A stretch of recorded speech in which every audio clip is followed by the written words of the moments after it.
ஆட்கொண்டவரும் நான் சேவிக்கிறவருமான ஆண்டவராகிய இயேசு கிறிஸ்துவின் நாமத்தினாலே அன்பினல் வாழ்த்துக்கள்.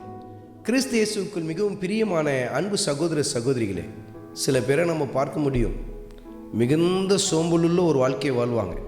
எந்த ஒரு வேலைக்கும் போக மாட்டாங்க, எந்த வேலையும் சுறுசுறுப்பாக செய்ய மாட்டாங்க, சரியான நேரத்தில் எழுந்திருக்க மாட்டாங்க.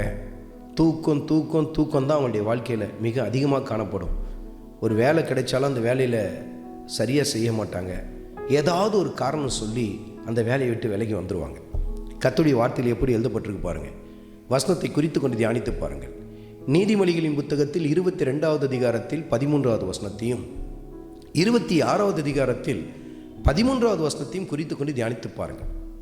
சோம்பேறி என்ன சொல்லுவானா, வழியில் சிங்கம் இருக்கும், நடு வீதியில் சிங்கம் இருக்கும், ஐயோ நான் வெளியில் போனேன்னா அது என்னை கொன்று போட்டுரும் அப்படின்னு சொல்லுவானா. பார்த்தீங்களா, அவன் சொல்லுகிற அந்த சாக்கு போக்க பாருங்கள்.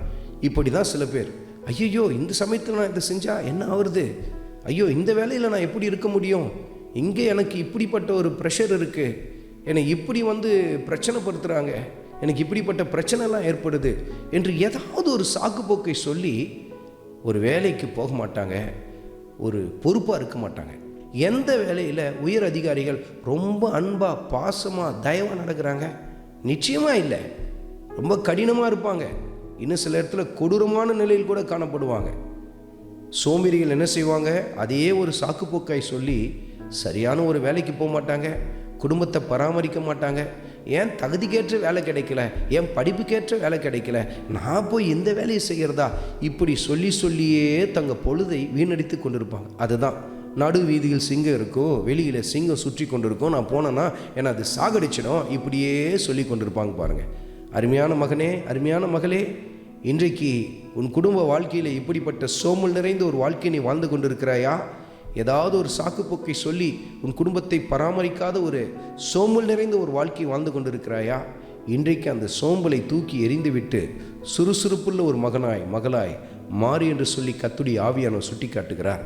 உனக்கு கர்த்தர் எந்த வேலையை வாய்க்க பண்ணுகிறாரோ அந்த வேலையை உண்மையை உத்தமமாக செய்ய ஆரம்பிங்க. உத்தமனுக்கு கர்த்தர் துணை.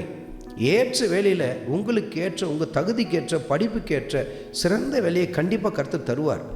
அதுவரையில் நான் எந்த வேலைக்கு போக மாட்டேன்னு சொல்லி இருக்காதீங்க. கிடைக்கிற வேலையை நல்ல முறையில் செய்ய ஆரம்பிங்க. கர்த்தர் உங்களை நிறைவாய் ஆசீர்வதிப்பார். ஆண்டவராகிய இயேசு கிறிஸ்துவின் கிருபை உங்கள் அனைவரோடும் கூட இருப்பதாக. ஆமென்.